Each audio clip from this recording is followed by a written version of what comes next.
글로벌 주요 경제 지표를 비롯해서 이슈를 점검해보고 국내 시장 전략까지 세워보겠습니다. BS투자증권 리서치센터 홍순표 부장과 함께합니다. 안녕하세요. 네, 안녕하세요. 국내 증시 약세랑 반대로 중국과 일본 등 다른 아시아 증시는 좀 강세를 이어가고 있죠. 왜 그런 건가요? 예, 일단 말씀하신 것처럼 올 들어서 가장 아시아 증시에서 두드러진 수익률을 기록하고 있는 증시, 일본과 중국을 들 수 있겠습니다. 일본 증시 같은 경우는 일단 작년 11월 중순에 조기 총선 이후에 일본 아베 정부의 강력한 경기 부양의 의지가 정책적으로 시현되면서 작년 12월에 니케이 지수 만엔선을 회복했고, 이후에도 견조한 상승 흐름을 통해서 현재 11,000엔선에 근접한 주가 흐름을 보여주고 있습니다. 무엇보다도 또 중국 증시도 상당히 좀 고무적인 분위기를 보여주고 있는데요. 사실 작년 같은 경우는 경기에 대한 불확실성으로 글로벌 증시에서 가장 두드러지게 약세 흐름을 보여준 증시 중에 하나가 중국 증시라고 볼 수 있습니다. 그렇지만 올 들어서는 지난주 4, 4분기 GDP 성장률 공개를 통해서 이미 중국 경제가 작년 3, 4분기에 저점을 통과했다는 점이 확인되면서 경기에 대한 불확실성이 크게 완화되었다는 점이 중국 증시에 긍정적인 모멘텀으로 작용을 하고 있고요. 또 이와 더불어서 또 정책적인 힘이 또 중국 증시의 상승에 힘을 실어주고 있습니다. 중국 정책 당국이 증시 부양을 위해서 대외 개방 정책을 좀 더 강화했다는 점을 들 수 있겠는데요. 지난 14일에 중국 증권감독위원장은 해외 자금 유치를 위해서 적격 외국인 기관 투자자와 또 위안화 적격 외국인 기관 투자자의 한도를 각각 800억 달러와 2,700억 위안에서 10배까지 확대 가능하다라고 밝히면서 당일 상해 종합지수 같은 경우 3% 이상 급등하는 그런 모습을 보여주기도 했었습니다. 중국 증시에 대한 외국인의 비중을 한번 보게 된다면은 작년 3, 4분기 현재 중국 전체 A 유통시장에 대한 외국인의 주식 보유액은 지난 2004년 1, 4분기에 1,800만 위안에서 현재 582억 위안으로 크게 급증한 것으로 나타나고 있습니다. 그렇지만 시가총액 대비 외국인 비중을 보게 된다면은 작년 3, 4분기 말 현재 0.3%에 그치면서 2004년 이후에 평균치인 0.6%를 하회하고 있고요. 또 2008년 이후에 평균 수준인 0.4%마저 하회하고 있기 때문에 이번에 제시된 중국 정부의 외국인 투자 한도 확대는 향후 중국 증시의 수급 개선에 큰 좀 기대감을 갖게 하는 그런 정책이라고 볼 수 있겠습니다. 반면 현재 뱅가드 벤치마크 변경 등에 따른 우리나라 증시에서 외국인 자금의 이탈에 대한 우려감이 점증하고 있는데요.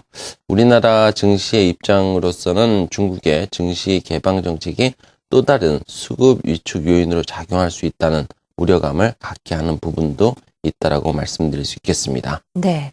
일본 같은 경우에는 아베 정부의 강력한 경기 부양 의지가 상승의 원동력이다라고 말씀을 하셨고, 중국은 경기 저점이 지나가고 있다는 인식이 확대되고 있습니다. 게다가 여러 가지 규제 완화책도 함께하고 있는데요. 중국 내에서 외국인 투자 한도를 확대시킨다는 내용이 점차적으로 커진다면 우리나라 수급은 더욱더 악화되는 게 아닌가 하는 우려가 있습니다. 어떤가요? 예, 일단 단순 논리를 보게 된다면은 일단 중국 증시에서 우리나라 증시에서 이탈을 해서 중국 증시로 투자 한도를 더 높일 수 있다는 점, 이런 부분들을 고려한다면 일단은 우리나라 증시 수급에 대한 우려감을 갖게 할 수도 있다라고 볼 수 있습니다. 그렇지만은 이번 중국의 외국인 투자 한도 확대는 코스피의 수급 악화를 더 강화시키는 요인으로 작용할 것 같지는 않다는 판단을 해볼 수 있겠는데요. 우선 중국 정부의 증시 개방 정책만으로 중국 증시로의 외국인 자금 유입 확대를 도모하기에는 다소 좀 어려운 부분들이 있다는 점을 근거로 들 수 있겠습니다. 실제로 작년 8월 중국의 외국인 투자 한도 확대에도 불구하고 8월을 포함한 2, 4분기 외국인의 중국 증시 내 비중은 전분기와 동일한 0.4%를 기록을 했고요. 3, 4분기에는 오히려 0.3%로 낮아진 것으로 나타나고 있습니다. 물론 작년 8월에 외국인은 코스피에 대해서 470억 정도 순매도를 기록한 바가 있습니다. 그렇지만 작년에 외국인이 순매도한 4개월의 평균 수준인 600억 원 정도보다 그 수준보다도 적었던 규모고요.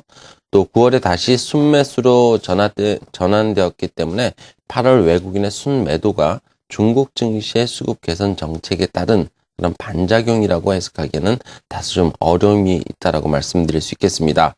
오히려 외국인의 순매도는 미국이라든지 중국의 경기 하강 우려, 또 스페인을 비롯한 유럽 재정 위기 등의 이런 대외 변수들에 대한 불확실성에서 비롯된 것이라고 볼 수 있겠습니다. 일단 중국 증시로 외국인 자금의 유입을 유도하기 위해서는 개방 정책과 함께 중국 펀드멘탈에 대한 신뢰감 강화가 우선적으로 수반되어야 된다라고 볼 수 있을 것 같습니다. 실제 중국 증시 내 외국인의 그 투자 비중은 중국 GDP 성장률에 대해서 선행하는 그런 모습을 보여주면서 일단 중국 그 증시에 대한 외국인의 시각은 중국 경기에 대한 신뢰감 강화 여부에 의해서 결정된다라는 그런 부분들을 말씀드릴 수 있을 것 같습니다. 그리고 이런 점을 고려한다면 중국 경제가 작년 3, 4분기에 저점을 통과했다는 점에서 외국인의 중국 증시로 유입은 충분히 가능할 것으로 전망이 되지만은 향후 중국 경제 성장이 V자형 반등보다는 점진적인 성장에 국한할 가능성이 높다는 점에서 우리나라 증시에서 이탈을 초래할 정도의 외국인 자금 유입을 도모하기는 어려울 것으로 전망을 해볼 수 있습니다. 네. 더욱이 중국의 외국인 투자 한도 확대가 순차적으로 진행될 것이라는 점도 우리나라 증시의 수급에 미치는 영향은 제한적이라는 그런 판단을 가능하게 하는 부분이 있고요. 또 밸류에이션 측면에서도 중국의 투자 한도 확대가 우리나라 증시에 미치는 영향은 제한적일 것이라는 전망을 해볼 수 있게 해주고 있습니다. 물론 현재 중국 상해종합지수의 12개월 선행 PER 같은 경우는 9.9배 수준으로서 지난 2007년 이후의 평균 수준인 18배를 크게 밑돌고 있다는 점, 이런 부분은 외국인에게 중국 증시가 상당히 매력적인 투자처라는 점을 시사하는 부분들도 있습니다. 그렇지만 코스피의 12개월 선행 PER도 9.8배로서 동기간 중에 평균치인 11배를 크게 하회하고 있다는 점에서 외국인 입장에선 여전히 매력적인 부분이 있다고 볼 수 있습니다. 오히려 우리나라 증시가 지속적으로 저평가 국면을 이어가는 등 중국 증시보다는 밸류에이션 측면에서 보다 안정적이라는 점, 이런 부분을 고려한다면 외국인이 코스피를 이탈해서 중국으로 대대적인 그 이탈을 감행할 가능성은 상대적으로 낮다라고 말씀드릴 수 있겠고요. 현재 외국인의 이탈은 뭐 뱅가드 벤치마크 이런 부분들에 크게 기인한 부분들도 있겠지만은 일단 예상보다도 그 규모가 더 확대되고 있다는 점은 최근에 원화 강세 흐름에 어느 정도 진행이 가파르게 좀 약화되면서 일단 환차손에 대한 우려감이 외국인들 투자 심리의 악화 요인으로 작용하고 있기 때문이라고 볼 수 있겠습니다. 네. 중국 경제가 저점을 통과하고 있다라는 사실은 확실하지만 V자 반등을 기대하기는 좀 어렵기 때문에 우리나라의 외국인 자금 이탈된 정도는 아니다라는 의견까지 자세하게 들어봤습니다. BS투자증권 리서치센터 홍순표 부장과 함께했습니다. 말씀 고맙습니다. 네, 감사합니다.